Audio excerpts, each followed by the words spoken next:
اور تم میں ایک جماعت ایسی ہونی چاہیے جو لوگوں کو نیکی کی دعوت دے اور اچھے کام کرنے کا حکم دے اور برے کاموں سے منع کرے، یہی لوگ نجات پانے والے ہیں۔ قرآن پاک میں بار بار اس بات کی طرف اشارہ کیا گیا ہے کہ یہ ہمارا کام ہے۔ اب نبوت کا دروازہ ہمیشہ کے لیے بند ہو چکا، اب کوئی نبی نہیں آئے گا جو آ کر ہماری اصلاح کرے گا۔ ہم نے اپنی اصلاح خود کرنی ہے، اور وہ کس طرح کرنی ہے کہ ہم ایک دوسرے کو اس کی ترغیب دیں، ایک دوسرے کو کہتے رہیں، کیونکہ ہمارے سامنے قرآن پاک اور حدیث مبارکہ ہے۔ حدیث مبارکہ ہے کہ ابو سعید خدری رضی اللہ تعالیٰ عنہ سے روایت ہے کہ حضور صلی اللہ علیہ وسلم نے فرمایا کہ تم میں سے اگر کوئی برا کام ہوتے ہوئے دیکھے تو وہ اس کو چاہیے کہ وہ اس کو ہاتھوں سے روکے۔ ہاتھوں سے روکنے کی اگر اس میں ہمت اور طاقت نہیں ہے تو وہ اپنی زبان سے اس کو روکے۔ اگر یہ بھی اس میں ہمت نہیں ہے تو کم از کم اس کو اپنے دل میں برا خیال کرے کہ یہ جو عمل ہو رہا ہے یہ برا ہے۔ قرآن پاک میں اور حدیث مبارکہ میں اس کا کہیں ذکر نہیں ہے۔ اس کو کم از کم برا خیال کرے۔ ناظرین محترم، ہمارا تو یہ حال ہے کہ ہم ایسے کسی عمل کو برا بھی خیال نہیں کرتے، بلکہ اس عمل میں اس کے ساتھ شریک ہو جاتے ہیں۔ پہلی قومیں جو تھیں وہ جب کوئی ایسا عمل کرتی تھیں جو دین سے ہٹ کر ہوتا تھا تو اللہ تعالیٰ نبی کو مبعوث فرماتے تھے۔ اس کے کہنے پر اگر وہ امت راہ راست پر نہیں آتی تھی تو اللہ تعالیٰ اس امت کو سخت عذاب دیتے تھے۔ لیکن ہمارے نبی کریم صلی اللہ علیہ وآلہ وسلم کی جو اس امت کے ساتھ ان کی نوازشیں تھیں، جو ان کے ساتھ اس امت کا محبت اور پیار تھا، انہوں نے حضور اللہ تعالیٰ سے دعائیں کرتے رہے کہ میری امت کو اللہ ایسا عذاب نہ دینا۔ لیکن پھر بھی اللہ تعالیٰ ہمیں چھوٹے چھوٹے عذابوں سے ڈراتے رہتے ہیں۔ کہیں کوئی زلزلہ آ گیا، کہیں سیلاب آ گیا، کہیں بیماری کوئی آ گئی کرونا جیسی، اور اللہ تعالیٰ ایسے چھوٹے چھوٹے عذاب سے ہمیں ڈراتے رہتے ہیں۔ لیکن ہم دنیا داری میں ایسے پھنس چکے ہیں کہ ذرہ بھر بھی اس کا اثر قبول نہیں کرتے، اور اپنی دنیا داری کو بچانے کے لیے ہر عمل میں ایسے عمل میں شریک ہو جاتے ہیں جو بدعت ہوتا ہے، اپنی طرف سے گھڑا ہوا ہوتا ہے۔ ناظرین محترم، یاد رکھیں کہ ہر بدعت گمراہی ہے، اور گمراہی کا ٹھکانہ جہنم ہے۔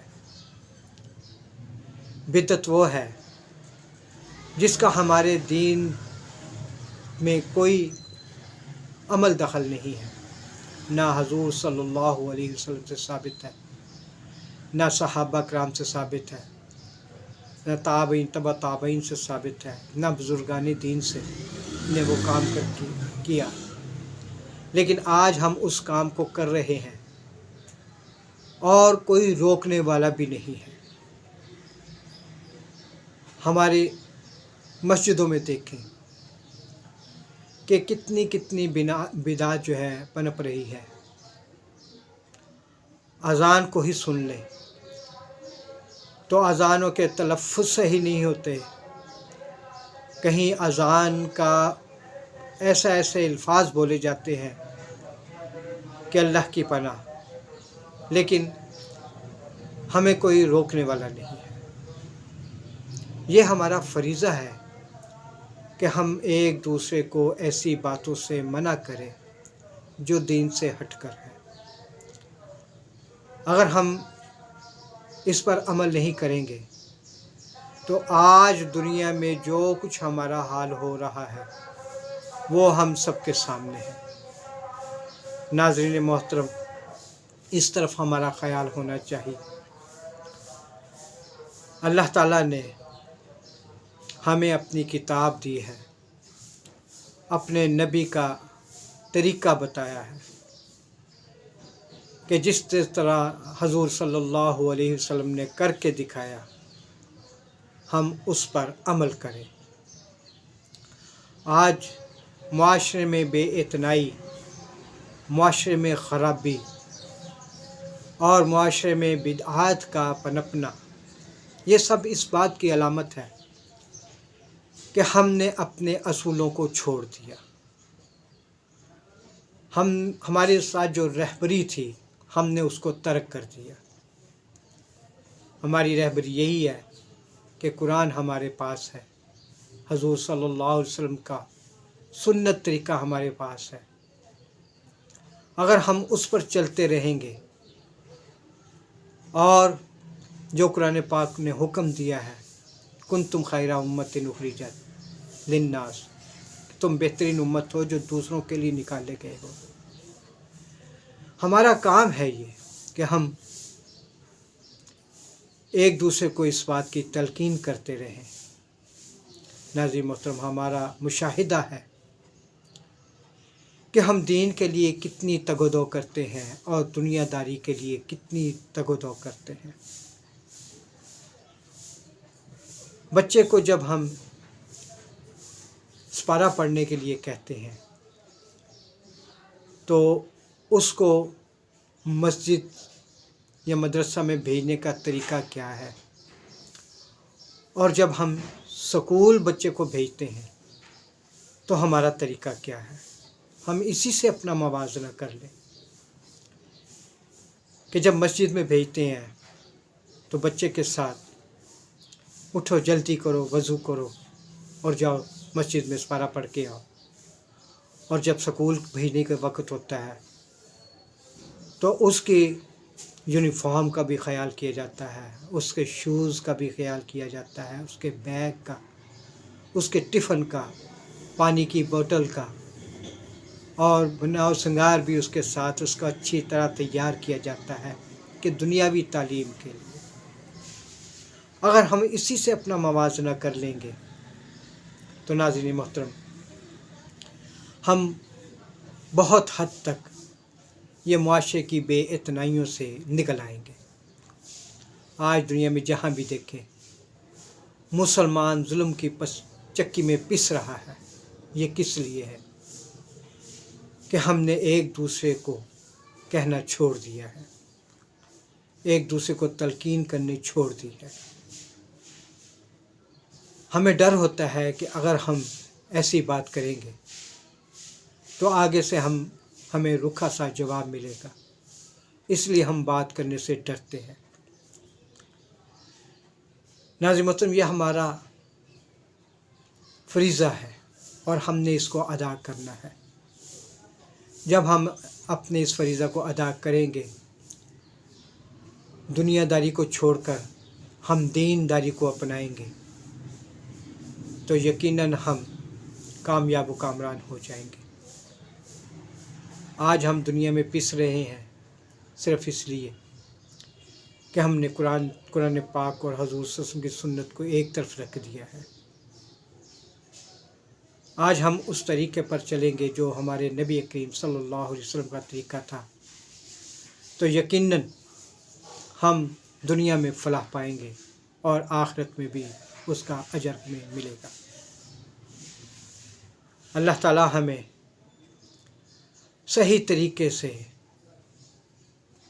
اس بات پر عمل کرنے کی توفیق عطا فرمائے کہ تبلیغ کا جو کام ہمیں قرآن پاک نے سونپا ہے وہ ہم نے پورا کرنا ہے۔ ہم نے ایک دوسرے کو تلقین کر لی ہے۔ ہماری نمازیں اگر کمزور ہیں تو ایک دوسرے کی نمازوں کو ٹھیک کرنا ہے۔ ہم میں اگر کمی کوتاہی ہے تو اس کو ٹھیک کرنا ہے، نہ کہ کوئی شادی بیاہ کی رسم ہو تو اس رسم ان میں ہم بھی ایسے جکڑے جائیں کہ اپنے آپ کو نکال نہ پائیں۔ ہمیں ان سب باتوں کا خیال رکھنا ہے کہ ہم مسلمان ہونے کے ناطے ہم پر کیا کیا فرائض عائد ہوتے ہیں اور ہم نے ان فرائض کو ادا کرنا ہے، نبی پاک صلی اللہ علیہ وسلم کے طریقے کو اپنانا ہے۔ ناظرین محترم، یہی ہماری کامیابی کا راز ہے۔ اگر نہیں کریں گے تو ہم دنیا میں بھی ناکامیاب ہوں گے اور آخرت میں بھی ناکامی ہمارے ساتھ ہوگی۔